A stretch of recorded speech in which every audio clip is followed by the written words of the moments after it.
No domingo, uma menina de 11 anos de idade foi agredida no Rio de Janeiro por motivo de intolerância religiosa. A vítima, Kailane Campos, declarou ao G1: "Achei que ia morrer. Eu sei que vai ser difícil. Toda vez que eu fecho o olho, eu vejo tudo de novo. Vai ser difícil de tirar da memória." Ela saía do culto com a avó, que é mãe de santo.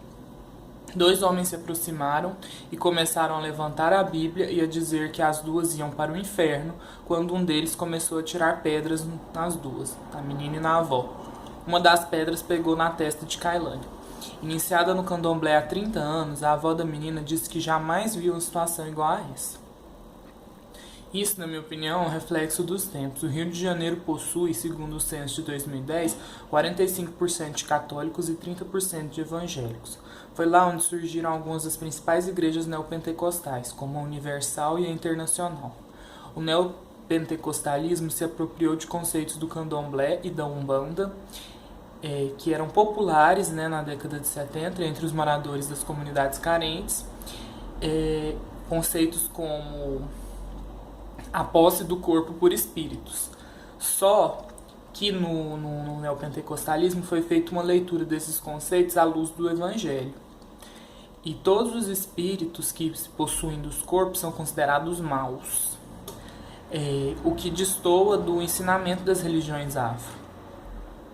Sem uma estrutura central, as religiões afro viram sua influência minguar e o discurso relativamente ecumênico que era presente no país nessa época foi substituído pela narrativa de que macumba é coisa do capeta. Mas o que a Bíblia diz? Em Mateus 7, Jesus diz: "Não julgueis para que não sejais julgados, porque com o juízo em que julgardes sereis julgados, e com a medida com que tiverdes medido, vos hão de medir a vós."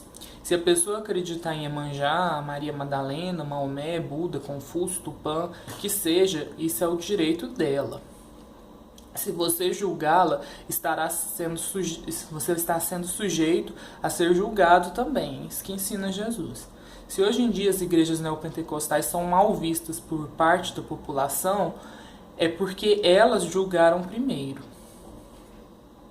E eu me pergunto, que autoridade que os líderes dessas igrejas neopentecostais têm para dizer o que é certo e o que é errado? Nem mesmo Jesus ousou impor regras a seus discípulos. A única regra que ele impôs, a única lei que ele impôs foi: amai-vos uns aos outros como eu vos amo. Os líderes dessas igrejas evangélicas, na verdade, eles parecem mais fariseus do que discípulos de Cristo. Jesus fala sobre os fariseus: não façam o que eles fazem, pois eles não praticam o que pregam. Eles colocam fardos pesados sobre os ombros dos homens, percorrem a terra e o mar para achar um convertido, e, quando consegue, o tornam 2 vezes mais filho do inferno. É como dizem, Nesses cultos se fala mais em capeta do que em Jesus, mais em capeta do que em Deus. Além de tudo isso, Jesus também fala que devemos orar em silêncio.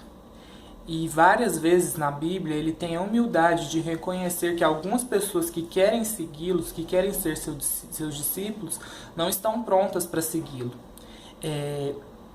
Eu acredito que quando a pessoa é convertida, essa conversão ela vem de dentro para fora. Assim como Jesus disse a Nicodemos. Nicodemos queria seguir Jesus e Jesus disse que Nicodemos precisaria nascer de novo. O que ele quis dizer com isso? Que ele teria que mudar sua forma de ver o mundo, sua forma de pensar, de viver.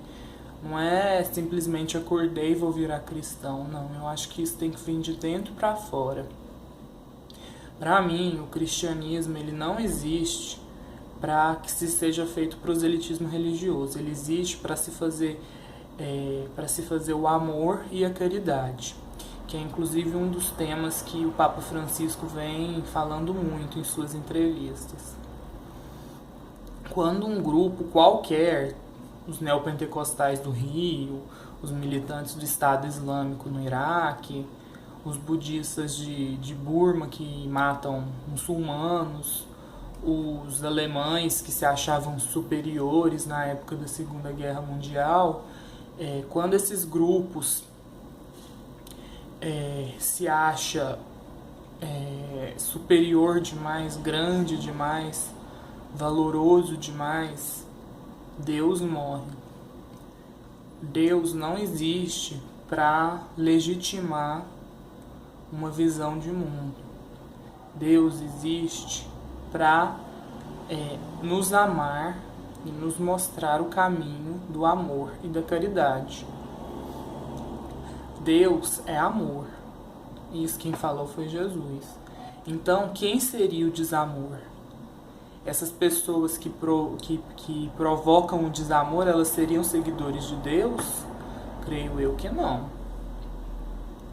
Não é preciso você conhecer a história do Holocausto, da perseguição dos ciganos, da perseguição de judeus, do massacre de Igbos na Nigéria, do massacre de Sikhs na Índia, do massacre de protestantes na Europa, durante toda a Contra-Reforma.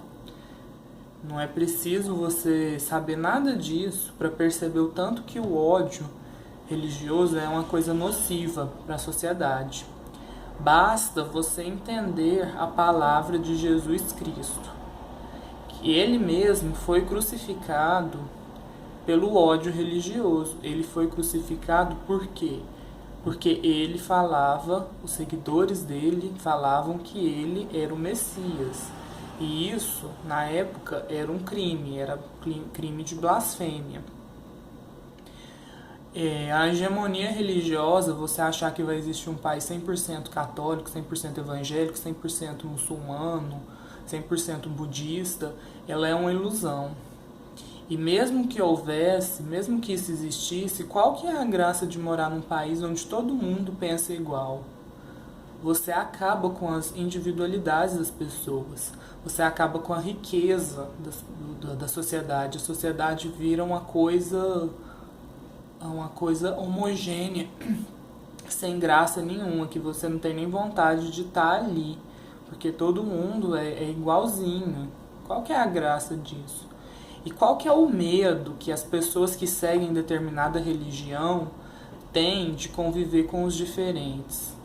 Será que esse medo é de que os diferentes possam convencê-las de que o Deus delas, na verdade, é o Deus errado?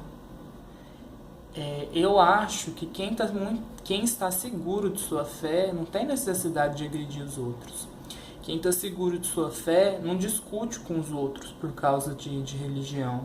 Quem está seguro de sua fé não precisa convencer ninguém. Eu acho que precisamos pensar muito no Brasil, na situação atual, sobre essas questões.